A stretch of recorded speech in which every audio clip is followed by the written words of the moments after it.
The urinary system is basically a waste removal system. It's made up of two parts. The upper urinary system includes the kidneys, renal pelvis, and ureters.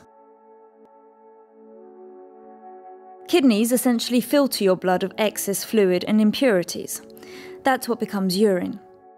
You may be able to live without a lot of things, but your kidneys aren't one of them. The ureters are tubes that carry the urine downwards from the kidneys to the bladder. There's a sort of valve along the way that prevents urine from backing up to the kidneys. The kidneys don't want it and could be seriously damaged if the urine were to make its way back. That's the upper system. The lower urinary system includes the bladder, its muscles, the urethra, and the sphincter muscle.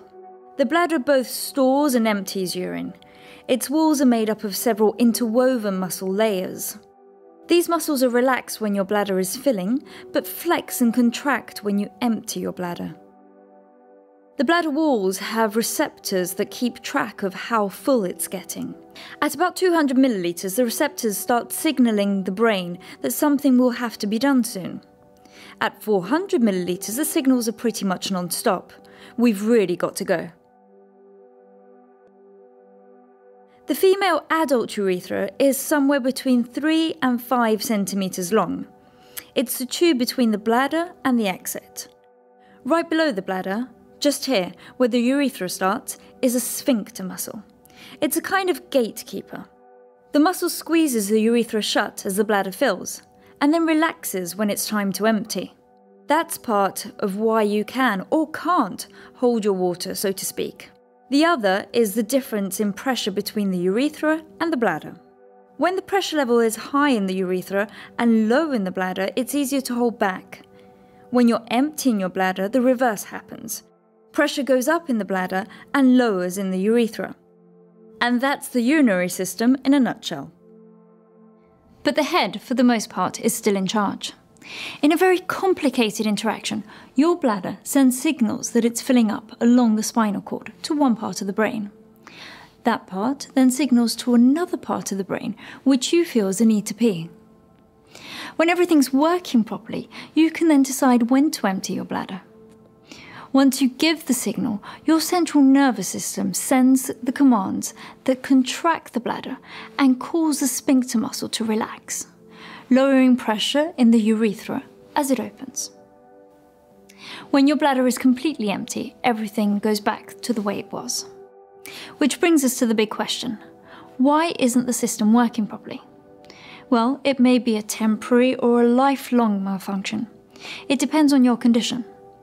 For some who see IC, the problem is an overactive bladder, which is a muscle, remember, contracting involuntarily. It means you could have the urge to pee 15 times a day, but never actually empty the bladder completely any of those times. Or the bladder muscle itself is too weak to ever empty totally. Officially, this can be a type of incontinence because the contractions can also result in a sudden unstoppable emptying. The same thing can happen to women who, as a result of their injury or condition, can't feel their bladder fill or its signals for emptying. The other reason the urinary system might not be working properly is retention. Some or all parts of the urinary system aren't working properly, so it simply can't go through the automatic steps for emptying the bladder completely.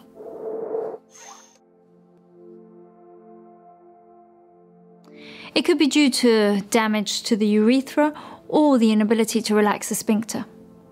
It could also be that the bladder muscle is weakened due to injury or the result of a medical treatment.